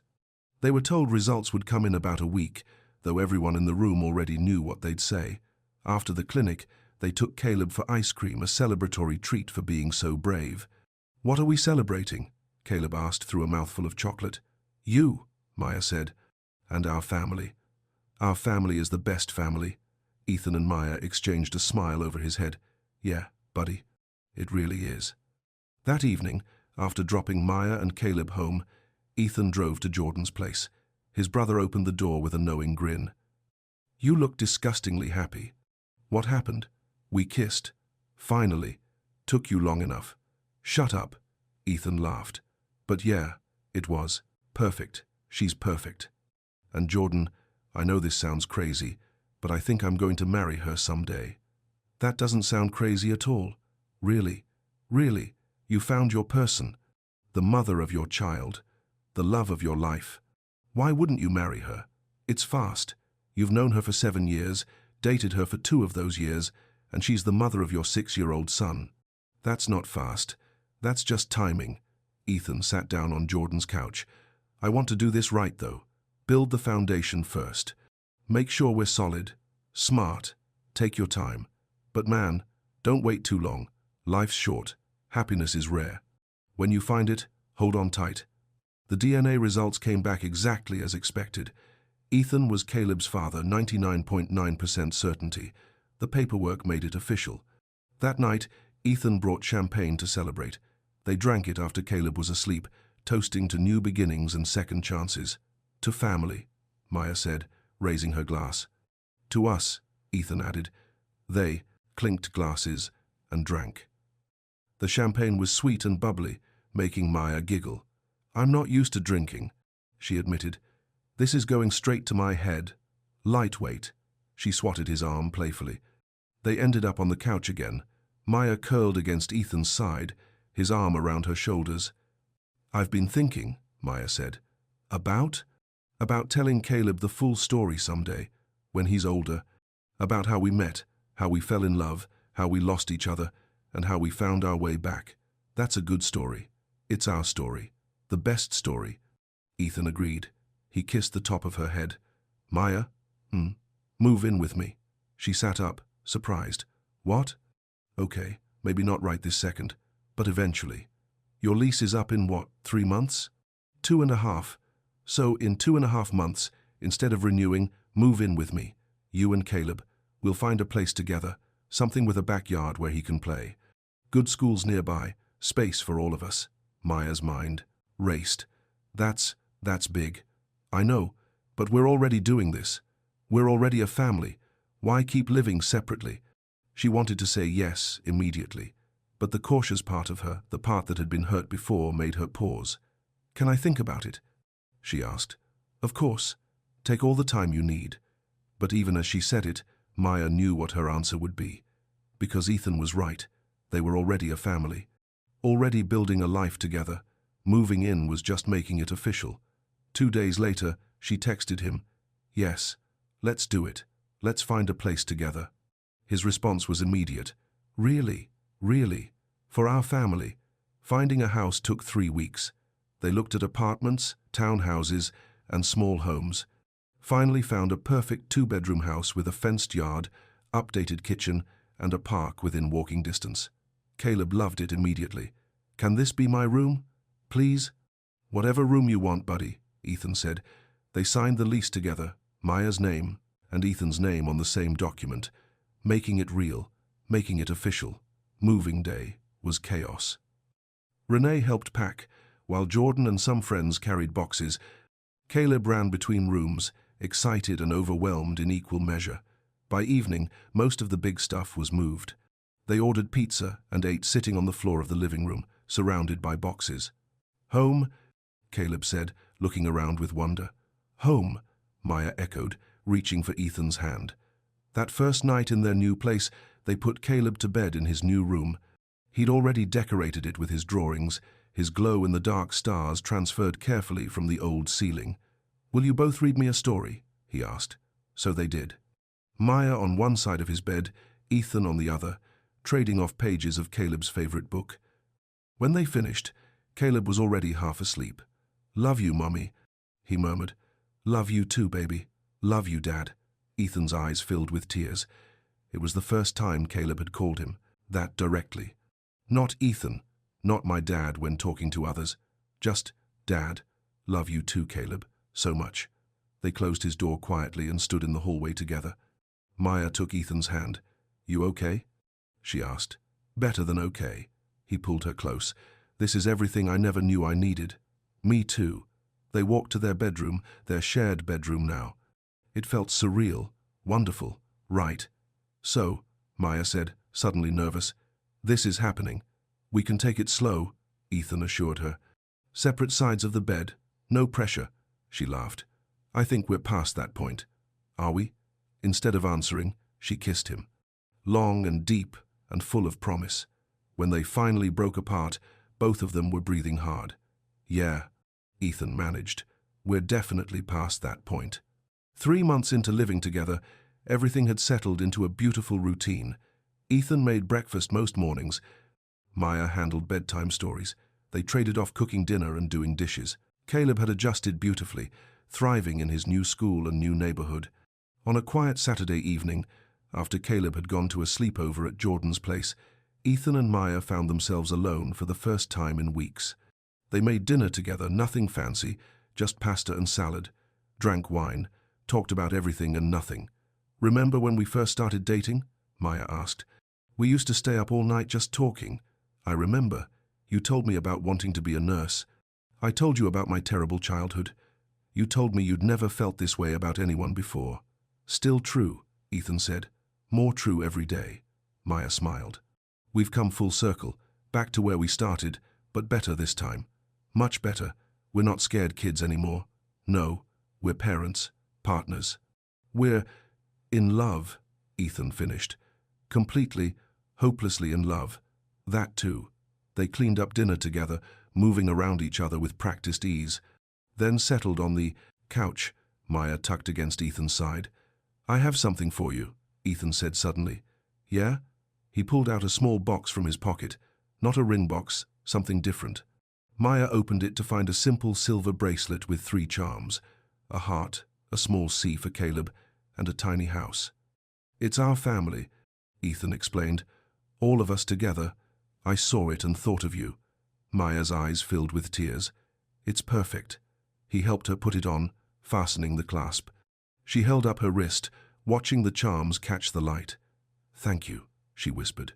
"For this, for everything, for coming back, for staying, for being the person I always hoped you'd be. Thank you for giving me a second chance, for being brave enough to let me in, for raising our son into the amazing kid he is." They kissed softly, tenderly. No urgency, just connection. Love. "Ethan, yeah? I'm happy. Genuinely, completely happy. I didn't think I'd feel this way again, but here we are. Here we are," he agreed. "Building our life, one day at a time. One day at a time." 6 months after moving in together, on a warm Sunday afternoon, they gathered in the backyard with both their families. Jordan and Renee had become unexpected friends, bonding over their shared love of terrible reality TV. Catherine visited more often now, bringing Caleb books and teaching him chess. They were having a simple cookout, nothing fancy, just family. Caleb ran around the yard with a soccer ball while the adults talked and laughed. At one point, he kicked the ball too hard and it went over the fence. Ethan immediately went to retrieve it, Caleb following close behind. Maya watched them go, her heart full. Renee sat down beside her. "You did good, baby," her mother said quietly. "We both did good. He's a good man. Better than I thought he'd be. He works at it every day. We both do." Renee squeezed her hand. "That's what love is. Working at it, choosing each other, building something that lasts." "Is that what you and Daddy had?" "That's exactly what we had. For 30 years before he passed." Renee smiled. "And that's what you and Ethan are building now. I see it. Everyone sees it." Ethan and Caleb returned with the ball, both of them laughing about something. Caleb immediately ran to show Jordan a trick, while Ethan came over to Maya. "Hey," he said, dropping a kiss on her head. "Hey yourself. You look happy." "I am happy." "Good." He pulled her up. "Come on. Let's play with Caleb." They spent the rest of the afternoon playing together, the 3 of them, while their family watched and smiled and celebrated this second chance at love and family. As the sun began to set and people started to leave, Caleb grabbed both Maya and Ethan's hands. "Can we stay outside a little longer?" he asked. "Just us?" "Of course," Maya said. They walked around the yard together, Caleb between them, chattering about his day. The sky turned pink and orange. Birds sang their evening songs. Everything felt peaceful. Perfect. "Hey guys," Caleb said suddenly. "Are we going to be together forever?" Maya and Ethan looked at each other over his head. The same look they'd shared 100 times now, full of love and promise and commitment. "Yes," they said together. "Good." Caleb swung their joined hands. "Because this is the best family ever." Maya squeezed Ethan's hand, feeling the weight of everything they'd built, the foundation they'd laid, the future they were creating. "Yeah, buddy," Ethan said softly, his eyes meeting Maya's with absolute certainty. It really is. They walked into the fading light together, a family formed not by perfection, but by presence. Not by avoiding mistakes, but by learning from them. Not by fear, but by the courage to love again. Their story wasn't perfect, but it was theirs, and it was beautiful. One day at a time, together, the end.